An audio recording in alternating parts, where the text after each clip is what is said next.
بس اس کی آیت نمبر 81 کا ترجمہ اس کی پڑھنے سننے کے ساتھ حاصل کریں گے۔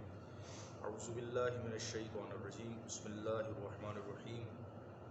فخسفنا به وبداره الارض فما كان له من فئة ينصرونه من دون الله وما كان من المنتصرین۔ ترجمہ کنز العرفان، تو ہم نے اسے اور اس کے گھر کو زمین میں دنسا دیا تو اس کے پاس کوئی جماعت نہ تھی جو اللہ کے مقابلے میں اس کی مدد کرتی اور نہ خود وہ اپنی مدد کر سکا۔ اس آیت مبارکہ کے اندر قارون کو زمین کے اندر دنسانے کا واقعہ بیان کیا جا رہا ہے اور اس کی چند وجوہات بھی بیان کی جا رہی ہیں کہ کس وجہ سے اس کو زمین کے اندر دنسایا گیا اور اس کے سارے خزانے جو تھے وہ اٹھا کر اس کے سر پر ڈال دیے گئے۔ ارشاد فرمایا، ہم نے قارون اور اس کے گھر کو زمین میں دنسا دیا تو اس کے پاس کوئی جماعت نہ تھی جو اللہ کے مقابلے میں اس کا عذاب دور کر کے اس کی مدد کرتی، نہ ہی وہ حضرت موسیٰ علیہ السلام سے بدلہ لے سکا۔ قارون اور اس کے گھر کو زمین کے اندر دنسانے کا جو یہ واقعہ ہے، یہ سیرت کی کتابوں کے اندر جو ہے علماء نے اس پر کافی ذکر کیا ہے کہ حضرت موسیٰ علیہ السلام نے بنی اسرائیل کو دریا کے پار جانے کے بعد قربانی کا انتظام حضرت ہارون علیہ السلام کے سپرد کر دیا۔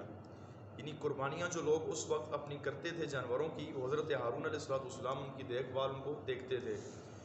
بنی اسرائیل اپنی قربانی حضرت ہارون علیہ السلام کے پاس لاتے اور وہ ان قربانیوں کو مذبح میں رکھتے جہاں آسمان سے ایک آگ اترتی اور ان قربانیوں کو جو آگ جو تھی وہ کھا لیتی تھی۔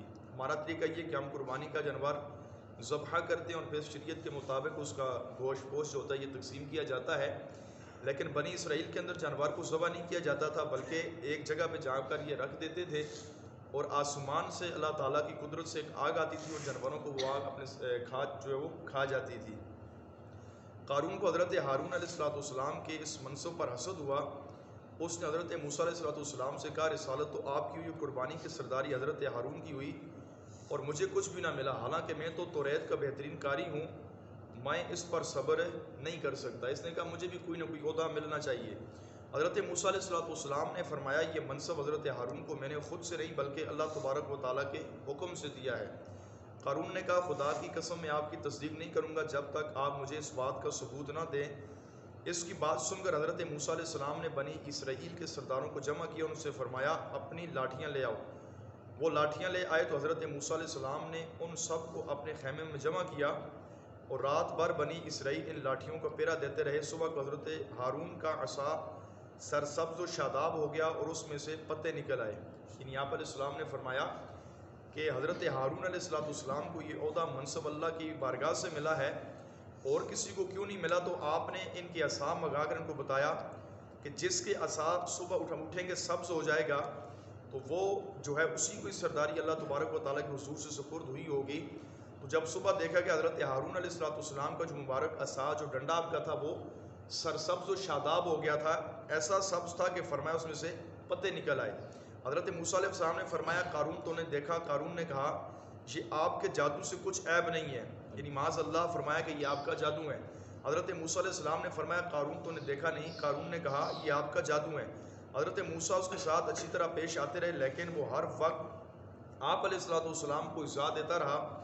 اس کی سرکشی و تکبر حضرت موسیٰ علیہ السلام کے ساتھ عداوت دم بدم بڑھتی گئی۔ ایک مرتبہ قارون نے ایک مکان بنایا جس کا دروازہ سونے کا تھا اور اس کی دیواروں پر سونے کے تختے نصب کیے۔ بنی اسرائیل صبح و شام اس کے پاس آتے جاتے، کھاتے پیتے، باتیں بناتے اور اس سے ہنسایا کرتے تھے۔ اسی طرح جب زکوٰۃ کو حکم نازل ہوا تو قارون حضرت موسیٰ علیہ السلام کے پاس آیا۔ اس نے آپ سے طے کیا کہ درم و دانیر اور مویشی وغیرہ میں سے 1000 حصہ جو ہے وہ 1000واں حصہ زکوٰۃ کا دے گا، لیکن جب گھر جا کر اس نے حساب کیا تو اس کے مال میں سے بھی اتنا کثیر زکوٰۃ ہوتا تھا۔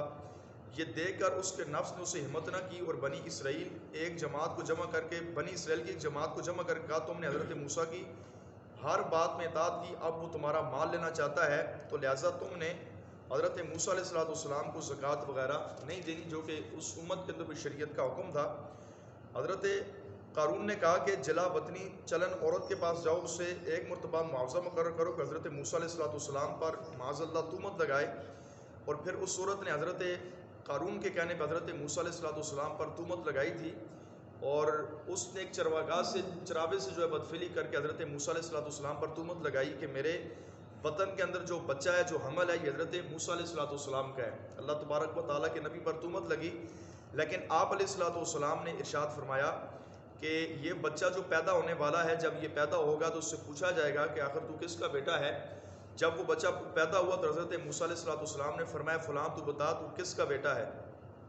تو اس نے کہا قسم با خدا میں ایک چراوے کا بیٹا ہوں کہ میری ماں نے ایک بکریاں چرانے والے شخص سے بدفعلی کروائی تھی، میں اس کا حمل ہوں، میں حضرت موسیٰ علیہ السلام کا حمل نہیں ہوں۔ تو چھوٹا سا بچہ جس کی دنیا میں آئے چند ہی لمحے گزرے تھے، اس نے زبان کھولی، حضرت موسیٰ علیہ السلام کی پاک دامنی کا جو ہے وہ اقرار کیا۔ یہ قارون کی جانب سے دوسرا حملہ حضرت موسیٰ علیہ السلام پر کیا گیا تھا، مین وجہ بھی اس کی حسد تھی۔ موسیٰ علیہ السلام اپنے رب کے حضور روتے رہے اور آپ سجدے میں چلے گئے اور عرض کرنے لگے الہی اگر میں تیرا رسول ہوں تو میری وجہ سے قارون پر غضب نازل فرما۔ اللہ تبارک و تعالیٰ نے وحی کی کہ میں نے زمین کو آپ کی فرما برداری کا حکم دیا ہے، آپ جو بھی چاہیں زمین کو حکم دیں، آپ کا حکم زمین ہر آپ کا حکم مانے گی۔ حضرت موسیٰ علیہ السلام نے بنی اسرائیل سے فرمایا بنی اسرائیل اللہ تعالیٰ نے مجھے قارون کی طرف بھی رسول بنا کر بھیجا ہے اور فرعون کی طرف بھیجا تھا جو قارون کا ساتھی تھا اور وہ اس کے ساتھ ایک جگہ ٹھہرتے تھے، اور آپ علیہ السلام نے قارون کے خلاف جو بد دعا کی تو پھر اللہ تبارک و تعالیٰ نے قارون کو زمین کے اندر دنسا دیا اور قارون کے خزانوں کے مال اور اس کی چابیاں وغیرہ اٹھا کر اس کے سر پر ڈال دی، اور ارشاد فرمایا گیا کہ یہ قیامت تک کے لیے اسی طرح زمین کے اندر دنساتا رہے گا۔